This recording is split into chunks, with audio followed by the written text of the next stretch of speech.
Hello friends, میرے channel horror رب پر آپ کو خوش آمدید۔ اگر آپ میرے چینل پر نئے ہیں تو چینل کو سبسکرائب کریں۔ یہ کہانی 4 دوستوں زین، علی، عمر اور روہیل کی ہے۔ یہ چاروں ابھی انٹر کے ایگزام سے فارغ ہوئے تھے۔ ان دوستوں نے ارادہ کیا کہ کیوں نہ پاکستان کے مختلف مقامات کی سیر کی جائے، اور پھر ان پروگرام کو فائنل کر کے اگست کے پہلے ہفتے میں یہ چاروں پاکستان کے سفر پر جانے کے لیے نکل پڑے۔ ان کی پہلی منزل ناران اور کاغان کی خوبصورت وادیاں تھیں۔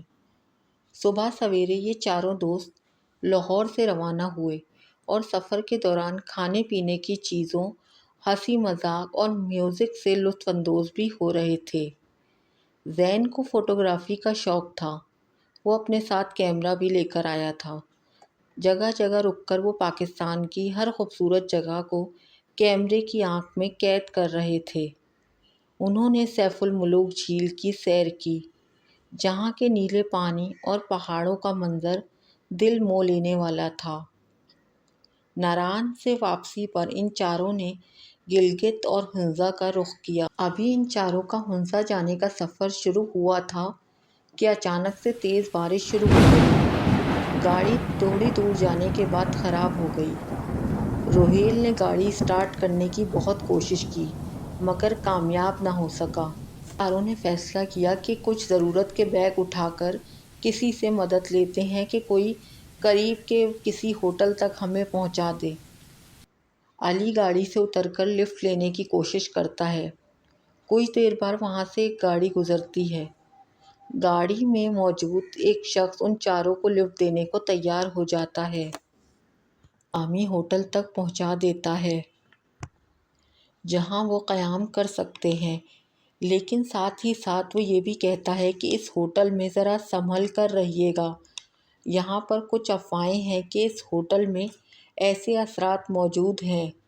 اس ہوٹل میں عصبی اثرات ہیں، لیکن میں نے آپ کو یہاں اس لیے چھوڑا کہ اس کے علاوہ یہاں جو ہوٹل ہیں وہاں اتنی رات کو آپ کو کوئی کمرہ نہیں ملے گا، اور وہ یہاں سے بہت دور بھی ہیں۔ چاروں نے ایک ہی کمرہ لیا۔ کمرہ کافی بڑا تھا۔ چاروں کپڑے بدل کر فریش ہوئے اور کھانے کا آرڈر بھی کیا۔ یہاں کا کھانا بہت لذیذ تھا۔ کھانے سے فارغ ہو کر وہ چاروں سوچ رہے تھے کہ اب کیا کیا جائے۔ اچانک سے عمر نے کہا، دوستوں، میں نے اب تک تم لوگوں کو ایک بات نہیں بتائی تھی۔ میں اپنے ساتھ اویجا بورڈ لایا ہوں۔ علی اس اویجا بورڈ کے بارے میں زیادہ نہیں جانتا تھا۔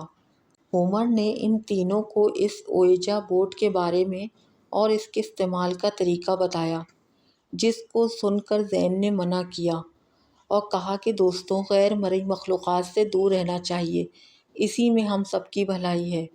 علی کہنے لگا، میں ان سب چیزوں کو نہیں مانتا، یہ سب صرف لوگوں کو ڈرانے کے لیے ہے۔ کچھ دیر کی آپس کی بحث کے بعد وہ چاروں اویجا بورڈ سے روح بولانے پر تیار ہو گئے۔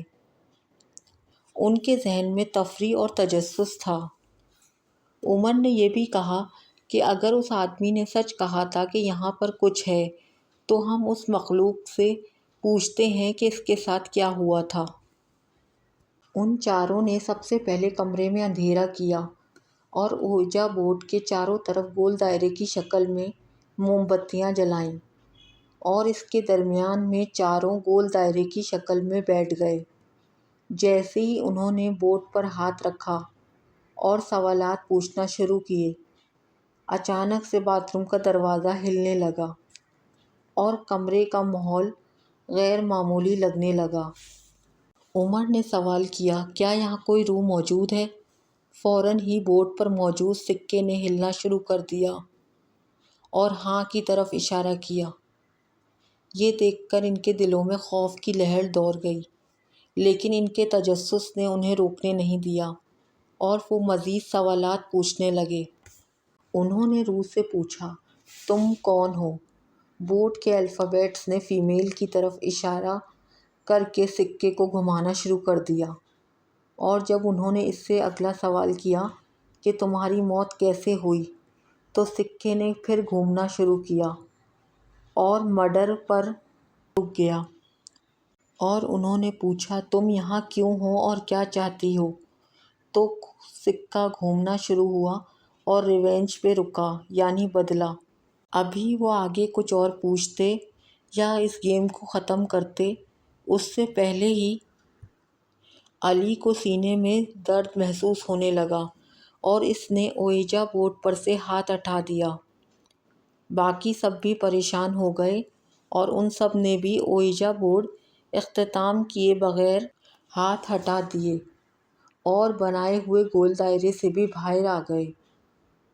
چند ہی لمحوں بعد علی کی طبیعت سنبھل گئی، لیکن پھر ان چاروں کو اپنی غلطی کا احساس ہوا کہ انہوں نے اویجا بورڈ کے ذریعے سے بلائی ہوئی روح کو واپس نہیں بھیجا اور بورڈ سے ہاتھ ہٹا کر گول دائرے سے باہر آ گئے۔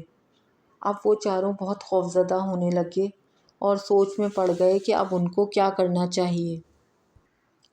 اچانک سے زین کی خوفناک چیخ نے سب کو اس کی طرف متوجہ کر دیا۔ زین نے کہا کہ باتھ روم کی طرف سے میں نے ایک سائے کو دیکھا ہے۔ چاروں خوف کے عالم میں ایک دوسرے کو دیکھنے لگے۔ اتنے میں کمرے میں موجود کھڑکی زور سے کھل گئی اور پھر ایک دم سے دوبارہ بند ہو گئی۔ وہ روح انہیں اپنی موجودگی کا ثبوت دے رہی تھی۔ اتنے میں روہیل زمین پہ گرا اور چیخنے لگا۔ اس نے کہا کہ مجھے کسی نے دھکا دیا ہے۔ علی نے کہا میں نے پہلے ہی تم لوگوں سے کہا تھا کہ سب نہ کرو، مگر کسی نے میری بات نہ مانی۔ عمر کہنے لگا ہمیں کسی طرح رات نکالنی ہے۔ اگر ہم رات میں بچ گئے تو صبح یہ روحیں واپس اپنی دنیا میں چلی جاتی ہیں۔ کسی طرح رات تک زندہ بچنا بہت ضروری ہے۔ زین نے کہا ہم تو یہاں پھنس گئے ہیں، اگر ہم اس جگہ سے نکل بھی جائیں تب بھی یہ روح ہمارا پیچھا نہیں چھوڑے گی۔ ان چاروں نے قرآنی آیات پڑھنی شروع کی۔ کچھ دیر تو انہیں کچھ محسوس نہیں ہوا، ایسا لگا جیسے سب تھم گیا ہو۔ لیکن کچھ دیر بعد ایک دم سے ہنسنے کی آواز آنی شروع ہوئی اور پھر کمرے کا دروازہ زور زور سے بجنے لگا۔ عمر نے ہمت کر کے کمرے کا دروازہ کھولا، مگر وہاں کوئی نہیں تھا۔ اسے پھر کسی عورت کے رونے کی آواز آنے لگی۔ وہ آگے بڑھنے لگا تو زین نے آواز دی عمر آگے نہیں جاؤ، مگر عمر نے اس کی بات نہیں مانی اور وہ آگے بڑھتا ہی چلا گیا۔ تھوڑی دور جا کر راہداری میں اسے گھٹنوں کے بل ایک لڑکی بیٹھی نظر آئی جو سر جھکا کر رو رہی تھی۔ عمر لڑکی کے قریب پہنچا اور اس سے رونے کی وجہ پوچھنے لگا۔ اچانک سے اس لڑکی نے سر اٹھایا۔ اس کا اتنا بھیانک چہرہ دیکھ کر عمر زمین پر گر گیا۔ خوف کا یہ عالم تھا کہ وہ آواز بھی نہیں نکال پا رہا تھا۔ اتنے میں وہ چڑیل نما عورت اس کے بہت قریب آ گئی اور اپنے ہاتھ کے اشارے سے ہی اس نے عمر کا گلا دبا دیا۔ عمر کے ناک سے خون بہنے لگا اور کچھ ہی دیر میں وہ مر گیا۔ ادھر جب عمر کمرے میں واپس نہیں آیا تو وہ تینوں دوست ڈرتے ڈرتے کمرے سے نکلے۔ راہداری میں انہیں عمر کا مردہ جسم نظر آیا۔ وہ تینوں خوف کے عالم میں واپس کمرے میں آ گئے اور رونے لگ گئے۔ ہوٹل میں اس وقت اتنی خاموشی تھی جیسے کہ ان کے علاوہ وہاں کوئی اور موجود نہ ہو۔ روہیل نے کہا کہ سب قرآنی آیات کا ورد کرتے رہو، یہ چڑیل ہمیں پڑھنے سے روک رہی ہے تاکہ ایک ایک کر کے ہمیں مار دے۔ زین کہنے لگا مجھے باتھ روم جانا ہے، تم لوگ نظر رکھنا، اگر میں کچھ دیر میں نہ نکلوں تو اندر آ جانا۔ یہ کہہ کر وہ باتھ روم کے اندر چلا جاتا ہے۔ ابھی وہ فارغ ہو کر ہاتھ دھو رہا تھا کہ جب سامنے شیشے پر اس کی نظر پڑی تو وہ خوفناک چہرے والی چڑیل اسے دیکھ رہی تھی۔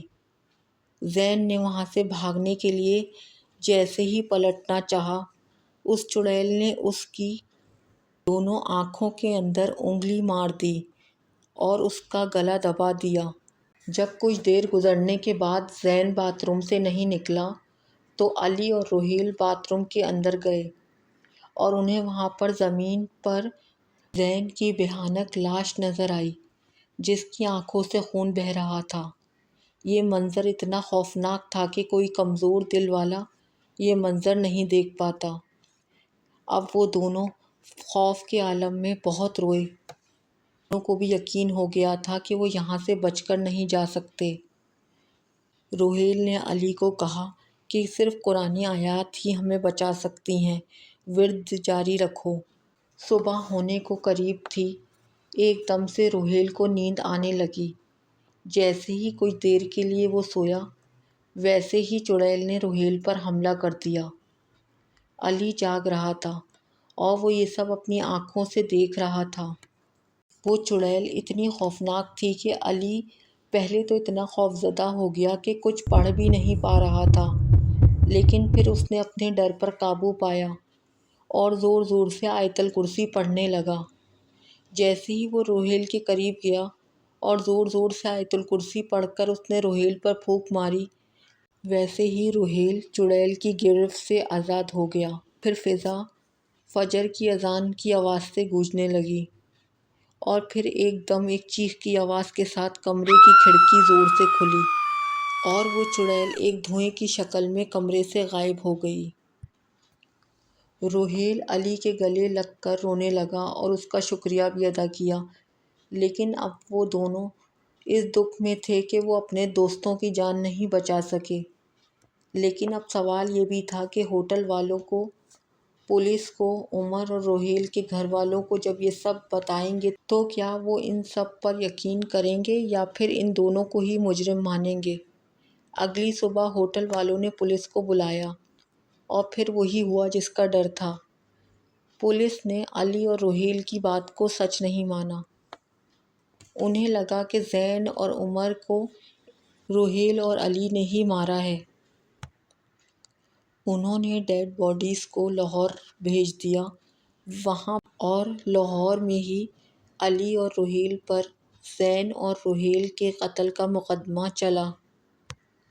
علی اور روہیل کے پاس اپنی بے گناہی کا کوئی ثبوت نہیں تھا۔ ہوٹل مینجمنٹ کے پاس یقیناً سی سی ٹی وی فوٹیج موجود ہوگی جہاں پر راہداری میں عمر کی موت ہوئی تھی، لیکن ظاہر سی بات ہے کوئی اپنے ہوٹل کو کیوں ہانٹڈ مشہور کرائے گا، اس لیے ہوٹل والوں نے بھی سچ دبا دیا۔ علی اور روہیل نے گناہ قبول نہیں کیا کیونکہ انہوں نے قتل نہیں کیا تھا، اس لیے وہ پھانسی سے تو بچ گئے، لیکن ان دونوں کو کافی لمبی سزا ہوئی۔ یہ کہانی ہمیں یہ سکھاتی ہے کہ اویجا بورڈ جیسے کھیلوں سے ہمیں دور رہنا چاہیے۔ یہ غیر مرئی مخلوقات کو ہم بلا تو سکتے ہیں لیکن وہ واپس اپنی مرضی سے جاتی ہیں